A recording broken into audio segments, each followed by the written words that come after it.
Hai, perkenalkan saya Fredrina Septiani Gultom. Peserta Latsar Batch 1 kelompok 1 angkatan 4. Saya akan menampilkan video penerapan Core ASN berakhlak, khususnya adaptif dan kolaboratif. Yuk kita simak videonya. SPS ini sekarang udah berubah ya Kak?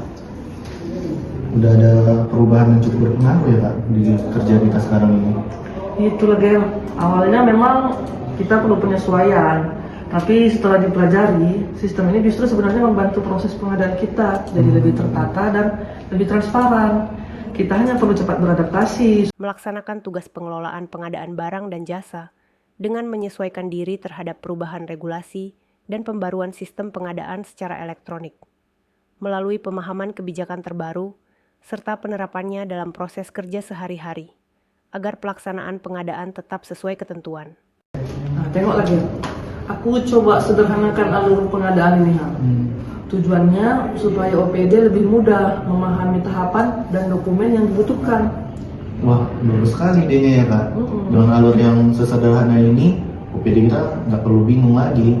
Dan risiko kesalahan administrasi itu juga lebih berkurang ya Kak. Iya. Melaksanakan tugas penyusunan dan pengelolaan dokumen pengadaan dengan mengembangkan inovasi dan kreativitas, antara lain melalui penyederhanaan alur informasi dan pemanfaatan teknologi, guna meningkatkan efektivitas, efisiensi, dan kemudahan pemahaman bagi OPD. Nah, Gel, dari jadwal paket pengadaan ini kan, ada beberapa paket yang waktunya cukup padat nih kayaknya. Kalau nggak bisa kita antisipasi, bisa berpengaruh nanti ke tahapan berikutnya. Ya benar juga ya Kak. Lebih baik kita koordinasikan sih Kak lebih awal ke OPD yang terkait.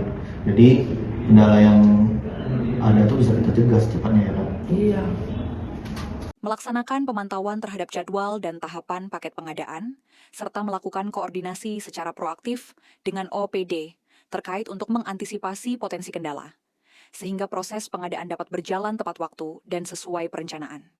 Menurut Gary lah dulu, berdasarkan pengalaman Gary nih ya kan, di tahap mana sih OPD ini biasanya paling membutuhkan pendampingan dari kita PPBJ ini? Kalau menurut aku sih Kak, di tahap awal sih Kak. Kalau di awalnya udah kita dampingin dan kita arahkan, proses selanjutnya itu jadi mulus gitu Kak, kayak lancar gitu Kak. Kita pakailah dulu ide ini ya.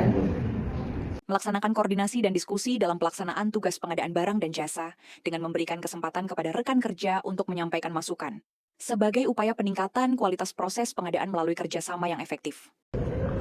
Kak, gimana kalau alurnya itu kita gabungin aja Kak, dari hasil evaluasi sebelumnya nih, Kak. Menurutku, kalau kita gabung, hasilnya bakal lebih efektif nih Kak. Setuju sih. Apa kita lengkapi aja lah ya, supaya solusi yang kita buat juga benar-benar sesuai dengan kebutuhan ya.